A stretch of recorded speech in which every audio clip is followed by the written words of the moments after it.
All right. Thank you very much, Lisa.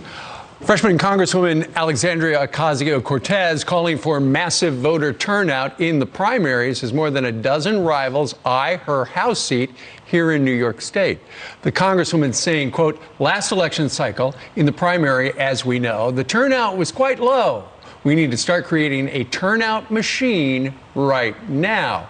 But could those words come back to haunt her if she loses the primary? Joining us right now are a few of her challengers. Screen left, we've got a Democrat by the name of Badran Khan. And in the center, we have John Cummings, followed screen right by Cherie Murray, both Republicans. Good morning to all of you. Good morning. Okay, Badran, you are a Democrat. Absolutely. And you are going to primary a fellow Democrat. Why? Actually, I was saying, what kind of Democrat? She's a socialist Democrat, which our district, which is congressional district, it's not socialist. So I want more people to come out. It was, if when more people come out, you'll see what the district wants, what the district is looking for as a Democrat. Okay, and from your point of view, when was the last time she was actually in the district talking to the folks? Very rare. She's never there in our district. I know when she won the election, it took her 3 or 4 months to open an office. And the district includes, like, it's Queens and Bronx. So if you walk down Bronx, she's never been there. Even in Jackson Heights, where her office is, she's mostly rare case it comes into the community. All right. John, what do you think?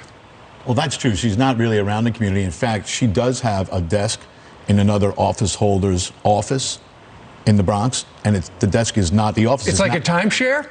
Pretty much, but it's not in the district. Okay. It's actually just outside the district, so she's really out of touch with the people that live in the district. Cherie, you say that when you go around the district, people don't even know who she is. They don't, and quite frankly, they are appalled by the rhetoric that she's championing on the national level, from the Green New Deal to the New Way Forward Act, new immigration legislation that she's co-sponsored.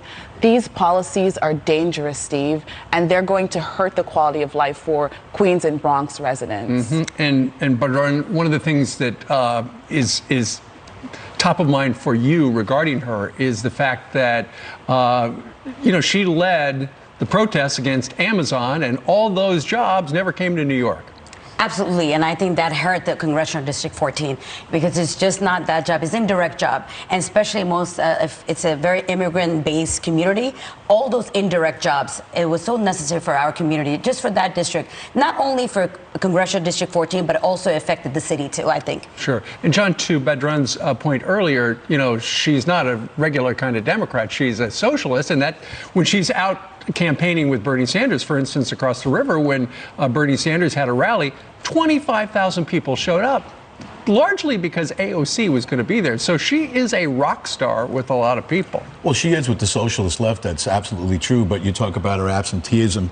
We have a parade up in Throgs Neck, a Veterans Day parade. And I was at the parade, and where was she? She was in Iowa with Bernie Sanders, and she much prefers that national spotlight, but completely disregards the people in District 14. And Cherie, go ahead. To his point, I was recently in the District 2, the town hall with DA Darcel Clark on bail reform, and the community is up in arms about this dangerous policy, and she's always MIA. And to his point also, the co-located Bronx office is a slap in the face, considering that she just opened her campaign offices both in Queens and the Bronx just recently, Steve. Well, ultimately, it comes down to, is New York ready for somebody with, now that people have seen what her policies are after the last 2 years when the next election comes up, will she be reelected? And you all want to make sure that that doesn't happen. Absolutely. She's absent in the district now, and she got Crowley out because he was absent in the district.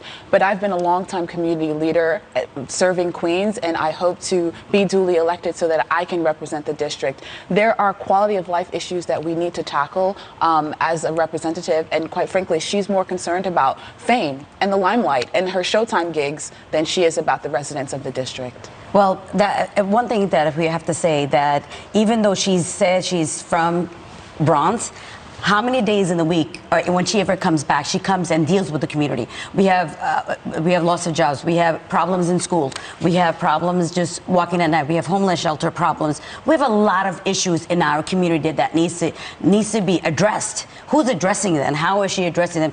And as I think said, she's too busy doing the presidential walking around right now instead of affecting and helping her community. We've got problems in New York City. The front page of the New York Post today is about how the squeegee guys are back on the streets. Steve. Well, if you look at the bail reform issue, just in the 4-5 precinct where I live, which is in District 14, in the week ending February 9th, robberies up 23%, burglaries up 33%, felony assaults up 47%, grand loss on the autos up 225%.